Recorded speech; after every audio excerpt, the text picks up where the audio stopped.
तू ही रे माझा मित्र मालिकेच्या आजच्या 3 फेब्रुवारीच्या भागात जयू आत्या ईशूवरती खूप चिडते आणि तिला बजावते की ऑफिसला जाताना मुंडी खाली घालून जायचं आणि ऑफिसवरून येतानाही मुंडी खाली घालूनच घरी यायचं. तेव्हा ईशू नंदीबैलासारखी तिच्यासमोर मान तरी हलवते. जयू आत्या तेथून निघूनही जाते. तर ईशू नमूला म्हणते की आपल्या आत्याची कधी सटकेल ना सांगताच नाही येणार.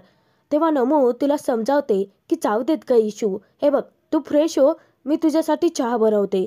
तीही किचनमध्ये जाते. आता इशू ब्लेझर काढणार तेव्हा घडला प्रसंग तिला आठवतो की कसं अर्णवने स्वतःचं ब्लेझर काढून तिला घालण्यासाठी दिलं. इशू चकित असते, विचार करते की अर्णव राजशिर्केने स्वतःचं ब्लेझर मला घालायला दिलं. अजूनही ही गोष्ट मला पचतच नाहीये की तो खडूस इतकाही चांगला वागू शकतो. नवलच आहे. तर इशूचा स्वतःच्या डोळ्यांवरती विश्वासच बसत नसतो की अर्णव इतकाही चांगला असू शकतो. तर इकडे आकाश मात्र नमूच्या प्रेमात वेडा झालेला असतो. त्याने पहिल्यांदा जेव्हा तिला पाहिलेलं असतं तेव्हा तो तिच्या प्रेमातच पडतो. विचार करतो की कधी भेटशील तू पुन्हा मला. इतक्यातच अर्णव येतो. परंतु आकाश अगदी भान हरपलेला असतो. सतत नमूचा विचार त्याच्या डोक्यात. तेव्हा आकाशला अर्णव हाकही मारतो. आकाश त्याच्याकडे बघतही नाही. अर्णव पुन्हा त्याला मोठ्याने हाक मारतो आणि भानावरती आणतो. आकाशला तो विचारतो की काय झाले, सगळं ठीक आहे ना. आकाश सांगतो की काहीच नाही आहे दादा, काम करत होतो. तेव्हा अर्णव जाऊन चेअरवरती बसतो. तर आकाश त्याचं कौतुक करतो, त्याचं अभिनंदन करतो की मिस्टर सुब्रमण्यमची एवढी मोठी डील फक्त तुझ्या प्रयत्नांनी आपल्याला मिळाली. तेव्हा अर्णव त्याला समजावतो की आपला फोकस क्लिअर असेल ना तर सगळ्या गोष्टी आपल्या मनाप्रमाणेच घडतात. तर इकडे नमू इशूला वैतागते आणि ईश्वरी काही तिचं ऐकायलाही तयार नसते. तर नमू तिला म्हणते की इशू, अगं तुझा मूड खराब असला तर काही जिलब्या खायलाच पाहिजेत का. तेव्हा इशू म्हणते की ताई, तुला माहिती आहे ना गं की माझा मूड खराब असला की मला वाटेल तितक्या जिलब्या मी खातेच. आता नमू इशूला इतकं समजावते परंतु इशू काही ऐकायलाच तयार नसते.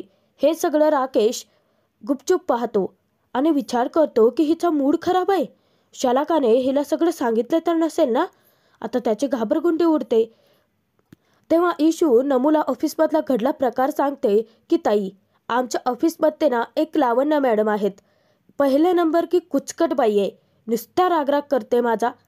तेव्हा नमू सगळा दोष स्वतःला घेते आणि ईश्वरीला म्हणते, हे सगळं ना फक्त माझ्यामुळे घडतंय. त्या चुकीच्या मुलाची मी लग्नासाठी निवड केलीच नसती ना तर तुला एवढी तकलीफ झालीच नसती. तेव्हा इशू नमूला समजावते की ताई, जो होना था हो गया. तेव्हा खचलेली नमू इशूला म्हणते की माझ्या आयुष्यात हे प्रेम वगैरे ना कधी झेपणारच नाही अगं. हे सगळं बोलणं चोरून राकेश ऐकतो आणि तो आता त्यांच्या बोलण्याला खूपच वैतागतो. तर ईश्वरी तिच्या बहिणीला प्रेमाने समजावते की ताई, तुझ्या आयुष्यामध्ये तुझ्यावरती खूप खूप प्रेम करणारा असा कोणीतरी जोडीदार नक्की येईल. इशू म्हटल्याप्रमाणे इकडे आकाश खरोखरच नमूच्या प्रेमात पडलेला असतो. तर आकाश धीर करून अर्णवला विचारतो, दादा तुझ्यासोबत असं कधी झालंय का रे. म्हणजे एखादी मुलगी तुला खूप जास्त आवडले, तेही पहिल्या नजरेत, आणि तिला पाहताच तू तिच्या प्रेमात पडलाय, किंवा तिला साधं आठवलं तरीही तुझ्या हार्टबीट खूप फास्ट होतात. तेव्हा अर्णव या सगळ्यातून आधीच गेलेला असतो आणि त्याला ह्या सगळ्यांमध्ये आता काडीचा इंटरेस्ट नसतो. कारण या सगळ्या प्रेमाच्या प्रकरणातच त्याची किती मोठी फसवणूक झालेली असते. तेव्हा अर्णव आकाशला समजावतो की हे बघ, हे असं काहीतरी माझ्या आयुष्यात मी तरी कधी होऊ देणार नाही. आणि हर्ट ब्रेन या दोन्ही वेगवेगळ्या गोष्टी आहेत. आपलं हर्ट जे आहे ना, हर्ट म्हणजे इमोशन, आणि ते नेहमी आपल्याला फसवतं. परंतु ब्रेन, नेहमी मी फक्त माझ्या ब्रेनचं ऐकतो. त्यामुळे हे लव वगैरे ना काही नसतं. ते सगळं ना फेक असतं. ते फक्त सिनेमांमध्ये पाहायला चांगलं, रिअल आयुष्यात नको. लव इज अ फेक इमोशन, असं अर्णव आकाशला सल्ला देतो. परंतु ईश्वरीचा विचार त्याच्या विरुद्ध असतो. नम्रताला ती समजावते की प्रेम म्हणजे या जगातली सगळ्यात सुंदर भावना.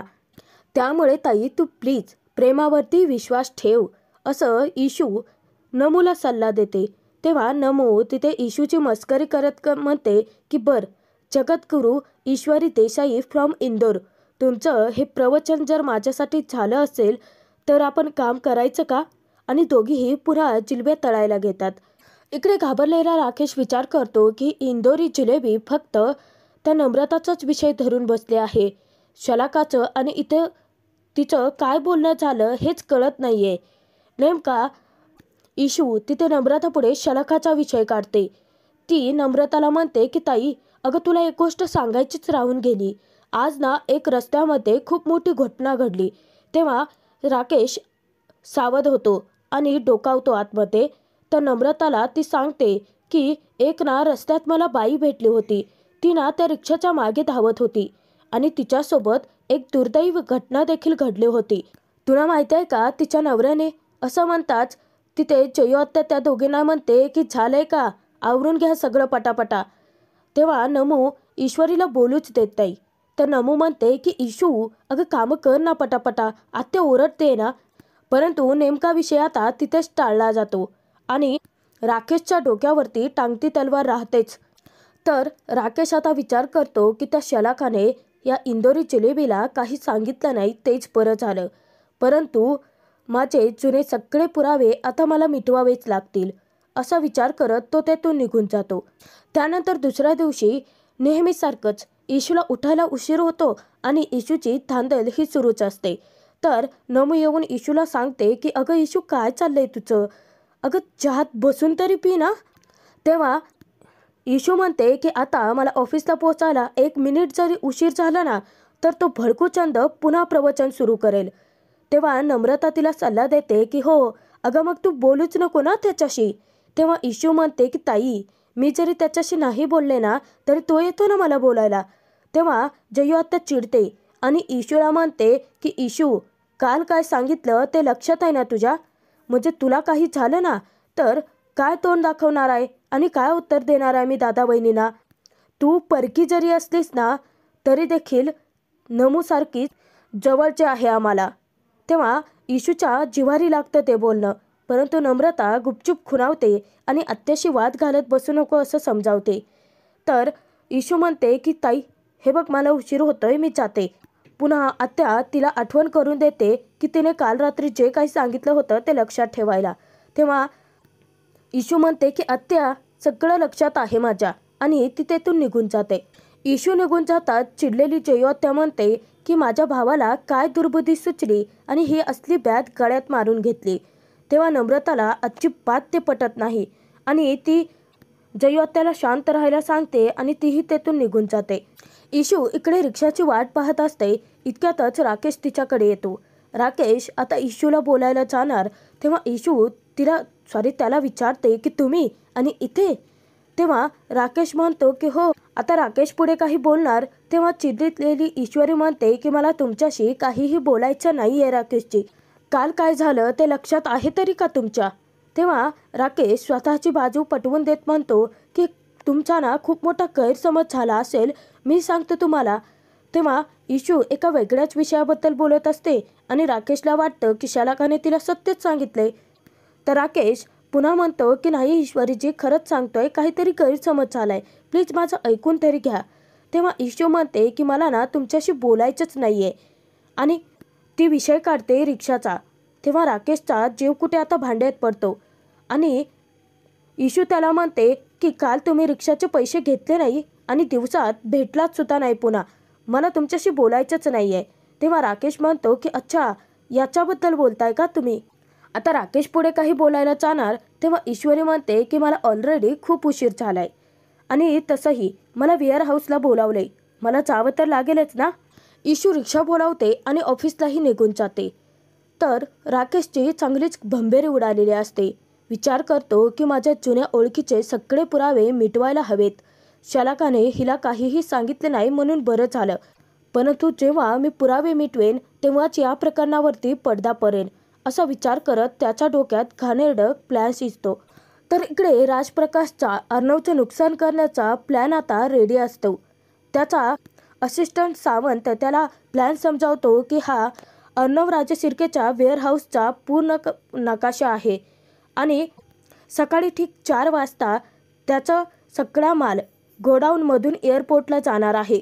त्याच्या आधीच हा सगळा माल जळून खाक होईल. तेव्हा राज विचारतो की परंतु प्लॅन फुल प्रूफ आहे ना, म्हणजे चूक तर नाही होणार ना? कारण अर्णव राजेशिर्के इतका स्ट्रिक्ट आहे, तर त्याची सिक्युरिटी देखील तितकीच स्ट्रिक्ट असू शकते. सावंत राजला समजावतो की काळजी करू नका, एक्सपोर्टसाठी निघालेल्या एअरपोर्टला माल पोहोचणारच नाही आणि आग कुणी लावली ते देखील कळणार नाही. तेव्हा राजचा प्लॅन आता सक्सेस होणार असा विचारात तो असतो. परंतु ईश्वरीमुळे खूप मोठं होणारं नुकसान आणि संकट हे टळणार असतं.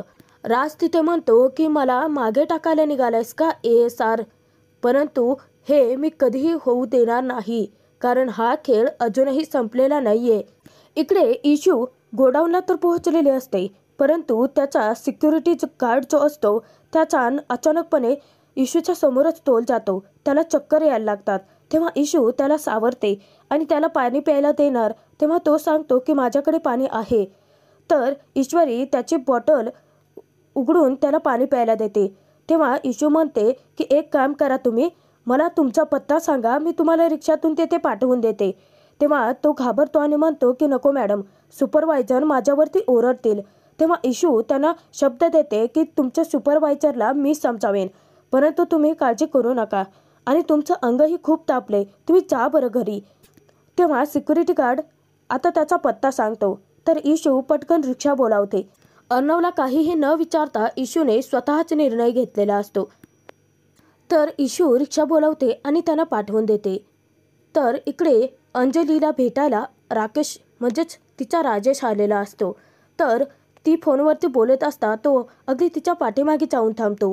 ज्यावेळेस अंजली वळते तेव्हा ती घाबरतेच. तर राकेश चालचूतपणाचा चांगुलपणाचा आव आणत त्याच्या चेहऱ्यावरची जो मुखवटा असतो ना, त्यालाच अंजली फसलेली असते. तो म्हणतो की माझ्या सुंदर बायकोसाठी एवढी सुंदर मी फुलं आणली आहेत आणि माझ्यात घाबरण्यासारखं काय आहे अंजली? गेले 4 दिवस मी तुला अजूनही पाहिलेलं नाही आहे, कळतंय का तुला? तेव्हा अंजली त्याला विचारते की हो, मग इतकीच आठवण येते बायकोची तर जायचंच कशाला ना? तेव्हा राकेश म्हणतो की काय करणार ना अंजली, कामाचं प्रेशरच इतकं आहे ना की मला तर जावं लागतंच. परंतु तुला जितकं मिस केलं ना, तितकीच आणखीन एक गोष्ट मिस केली मी, तुझ्या हातची कॉफी. प्लीज माझ्यासाठी कॉफी बनवतेस का? असं विचारताच अंजली भोळी बाबडी त्याच्या या नाटकाला तर फसलेली तर असतेच, ती त्याच्यासाठी कॉफी आणायलाही जाते. इकडे राजाराम नावाच्या सिक्युरिटी गार्डला आता तिथे शोधत असतात, परंतु ईश्वरीने अर्णवला न विचारता त्याला पाठवून दिलेलं असतं. तर इशू पटकन धावत त्यांच्याकडे जाते आणि इन्चार्जला सांगते की हे वॉचमॅन काकाच ना, खरं तर मी त्यांना स्वतःच पाठवून दिलेत. काय आहे, त्यांना बरं वाटत नव्हतं, चक्करही येत होती, अंगात तापही भरला होता, म्हणून मी त्यांना स्वतःच पाठवून दिलेत त्यांच्या घरी. तेव्हा इन्चार्ज तिच्यावरती ओरडतो की काय, अहो परंतु तुम्ही मला न विचारता त्यांना असं कसं काय पाठवून दिलं? ईश्वरी त्यांची समजूत घालते की ते आजारी होते ना, आणि तसंही त्यांना चक्करही येत होती, म्हणून मी कोणाला काहीही न विचारता त्यांना पाठवून दिलं. तेव्हा तो इन्चार्ज विचारतो की कोणाला काहीही न सांगता म्हणजे तुम्ही कोण आहात? तेव्हा इशू आपली ओळख करून देते की मी अर्णव सरांची PA आहे. नेमकं अर्णव तिथे येतो. अर्णवला पाहताच इशू थोडीशी घाबरतेच. अर्णव विचारतो की नक्की काय घडलंय? तेव्हा इन्चार्ज सांगतो की या मॅडमनी सिक्युरिटी गार्डला घरी पाठवून दिलेत. तेव्हा इशू सांगते की सर त्या काकांना खूप चक्कर येत होती, म्हणून इन्सानियतच्या नात्याने मी त्यांना पाठवून दिलं. तेव्हा अर्णव तिच्यावरती खेकसतो की इन्सानियतवरती माझा बिझनेस चालत नाहीत ईश्वरी. तर इशू विचारते की म्हणजे सर, आता काय त्यांना चक्कर येत होती, ते कोलमडून पडण्याची आपण वाट पाहणार होतो का? तेव्हा पुन्हा अर्णव चिडतो. तो म्हणतो की असं माणसं जर दररोज आजारपणाची कारणं देत जर घरी जायला लागली ना, तर माझी इंडस्ट्री बंदही पडेल. आता तिथे लावण्यही आलेले असते मध्येच तडमडायला. इथे सगळ्यांसाठी हायरकी प्रोटोकॉल असतातच. आणि अर्णव इशूला विचारतो की शब्द माहिती आहेत, स्पेलिंग येतं का त्याचं? तू फक्त माझी PA म्हणून काम करतेस आणि मला न विचारता तू स्वतःच त्यांना घरी कशी काय पाठवू शकते? स्वतःचं काम तर नीट करायला जमतच नाही, परंतु दुसऱ्याही कामात तोंड खुपसायचं. ऑफिसचे ना काही नियम असतात, ते आधी शिकून घे, असं म्हणत अर्णव ईश्वरीचा अपमान करतो. आता ईशू म्हणते की मग एखाद्याच्या जीवापेक्षा जास्त महत्त्वाचं आहे का हे? तेव्हा चिडलेला अर्णव तिला गप्प बसवतो. तर अर्णव तिथे इन्चार्जला विचारतो की ते काम करण्यासाठी दुसरं कोणी आहे का? तेव्हा इन्चार्ज म्हणतो की सॉरी सर, परंतु एकही माणूस अवेलेबल नाही आहे. तेव्हा ते सिक्युरिटी गार्डचं काम अर्णव इशूला सोपवतो. इशूला मोठा धक्का बसतो. तर अर्णव तिला म्हणतो की चूक केली आहेस ना, आता शिक्षाही भोगायची आणि सिक्युरिटी गार्डची नोकरी आता तिला करावी लागणार असते. तर इकडे राकेश सगळे आपले जुने पुरावे मिटवण्याच्या तयारीत असतो. ज्यावेळेस अंजली त्याच्यासाठी कॉफी आणायला जाते, तो पटकन कपाट उघडतो आणि त्या लॉकरमधून त्याच्या डायरीमध्ये जे राजेश्वर पाटीलचं जे काही कार्ड असतं ते बाहेर काढतो. तो पाहत असतो इतक्यात अंजली त्याच्यासाठी कॉफी घेऊन येते. घाबरतो आणि कार्ड खालती पडतं. अंजली आता ते कार्ड उचलणार तेव्हा राकेश तिला म्हणतो की अगं तू कशाला करतेस, आणि पटकन ते कार्ड उचलून आपल्या खिशामध्ये टाकतो आणि अंजलीला खोटं सांगतो की माझ्या क्लायंटचं कार्ड आहे, कामासाठी लागणार होतं म्हणून मागवून घेतलं. आता भोळीबाबडी अंजली त्याच्यावरती विश्वास ठेवते आणि त्याच्यासाठी जेवणाची तयारी करायला ती निघूनही जाते. आता राकेश पुन्हा थोडक्यात बचावलेला असतो. तर तिथे राकेश विचार करतो की राजेश्वर पाटील, आता तुझे हे सगळे शेवटचे पुरावे आहेत ते नष्ट होणार.